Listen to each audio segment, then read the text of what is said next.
முன்னெப்போதும் இல்லாத வகையில் தமிழ்நாட்டிற்கு வெப்ப அலைக்கான ஆரஞ்சு எச்சரிக்கை விடுக்கப்பட்டுள்ளது.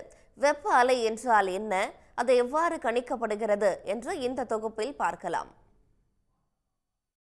வெப்ப அலை என்பது காற்றின் வெப்பம் மனிதர்களின் உடலுக்கு ஒவ்வாத அளவை தாண்டுவது, காற்றின் ஈரப்பதம், வழக்கமான வெப்ப அளவு உள்ளிட்ட காரணிகளை வைத்து கணக்கிடப்படுகிறது. பொதுவாக சமவெளி பகுதியில் 40 டிகிரி செல்சியஸை தாண்டினாலும், மலை பிரதேசங்களில் 30 டிகிரி செல்சியஸை தாண்டினாலும் அது வெப்ப அலையாக கருதப்படுகிறது. அதாவது சமவெளி பகுதியில் தொடர்ந்து 2 நாட்களுக்கு வழக்கமாக பதிவாகும் வெப்ப அளவை விட 4.5 டிகிரி செல்சியஸ் முதல் 6.4 டிகிரி செல்சியஸ் வரை வெயில் பதிவானால் வெப்ப அலை என்றும், அதற்கு மேல் பதிவானால் அது தீவிர வெப்ப அலை எனவும் கணக்கிடப்படுகிறது.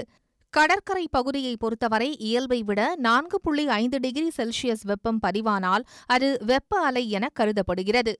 இந்தியாவில் மார்ச் முதல் ஜூன் வரையும், மிக அரிதாக ஜூலை மாதத்திலும் வெப்ப அலை ஏற்படுகிறது. மே மாதத்தில் வெப்ப அலையின் தாக்கம் அதிகமாக இருக்கும். 2 நாட்களுக்கு தொடர்ந்து இயல்பை விட வெப்பம் அதிகம் பதிவாகும் பகுதிகளுக்கு மஞ்சள் எச்சரிக்கை விடுக்கப்படும்.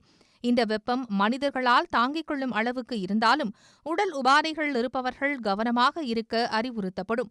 2 நாட்களுக்கு மேல் மிக அதிக வெப்பம் பதிவானாலோ அல்லது வழக்கத்தை விட அதிக வெப்பம் 4 நாட்களுக்கு தொடர்ந்து பதிவானாலோ தீவிர வெப்ப அலைக்கான ஆரஞ்சு எச்சரிக்கை விடுக்கப்படும்.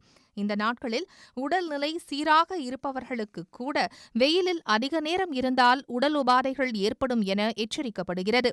6 நாட்களுக்கு மேல் வெப்பம் அதிகமாக தொடர்ந்தால் அப்போது ரெட் அலர்ட் விதிக்கப்படும். இது மனிதர்களின் உயிருக்கே ஆபத்தானதாக கூட இருக்கும் வாய்ப்புள்ளதாக எச்சரிக்கப்படுகிறது. உடனுக்குடன் செய்திகளை தெரிந்து கொள்ள சன் நியூஸ் பெல் ஐகானை கிளிக் பண்ணுங்க.